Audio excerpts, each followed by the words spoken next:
Focus then on the retail space, and what might come as a big boost is that there might be easier sourcing norms when it comes to FDI in retail. To discuss this in more detail, we've got with us Rahul Kundnani, who is a research analyst at SBI Capital Securities. Rahul, now the government is likely to dilute the sourcing norms for 100% FDI and multi-brand retail, so that would mean brands like Nike as well as IKEA finding it difficult to meet the clause of mandatory sourcing of 30% from small industries. What do you make of the same? That's primarily a single brand where they're planning to dilute the norms. It's not very easy for a bigger company to actually procure raw material from a small SME which does not have much of technology, and you go to invest in that company, it becomes a medium enterprise, so it doesn't actually work that way. So there have been companies like Apple, Nike and IKEA which are very keen on opening stores in India. So maybe the fact that we have not been able to do a multi-brand opening of multi-brand by 51%, this surely would come into picture once the political things get a little easier. Sure. So, but Rahul, how would you read into this? The fact that sourcing norms for single brand retail are being eased, do you believe that's going to work as a negative really for the government in pushing through multi-brand retail? Because when they were trying to push through 100% FDI and multi-brand retail, this was one of the cases they were making, that even if 100% multi-brand retail does come in, you are going to ask these companies to still source from the small and medium sector in India. So domestic industry is being supported. But over here, when you are likely going to dilute this 30% norm, does that weaken the case for the central government to take multi-brand retail to various stakeholders? The norm itself does not really hold much of merit, because it's like you really can't source a technology product from a 5 crore small SME. So the norm itself had its own flaws.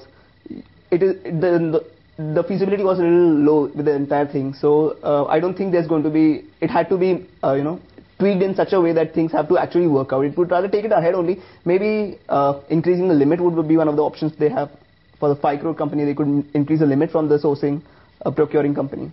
Sure, but over here the feasibility of the norms is of less importance than the political ramifications. Right. That goes without question. But the only option that they have in which it could work is tweaking the norms. So that's a major thing. So from the perspective of a real estate player now, the mandatory sourcing of 30% domestically, how much easier would the process of FDI in retail become for a player such as? It would definitely become much easier, the fact that you don't go with for a company, for a 5 crore company. Apple really can't outsource from a 5 crore company. It needs to get into a company which is technologically upgraded, or Nike. So it definitely becomes easier for these kind of companies to actually start their operations in India. So now, we've had this big debate about, 100% FDI and multi-brand retail. We saw the government trying to push through and then step back. In your assessment, should we expect that we could see this somewhere in the near term happening? This is the most uncertain. It's very uncertain. It should happen ideally, because the companies are grappling with a lot of issues. They have huge debt. The margins are high. The efficiency are really low. If at all the multi-brand comes in, we'll see a more than 25% growth rate with higher margins. So qualitatively the growth becomes better with with FDI coming in multi-brand. So ideally we should be seeing it. I don't know how soon it's going to come. It's a very politically sensitive issue, and it's more like you are as aware as I am of the same thing. Fair enough. But do you think that allowing FDI and multi-brand retail will keep the prices of food as well as commodities under control? That is one of the major pointers that they're trying to sell this issue on, and definitely it would, because when you look at supply chain cost as a total revenues, it comes down to 4%. Once when FDI comes into picture, the cost goes down by 100 bips or something.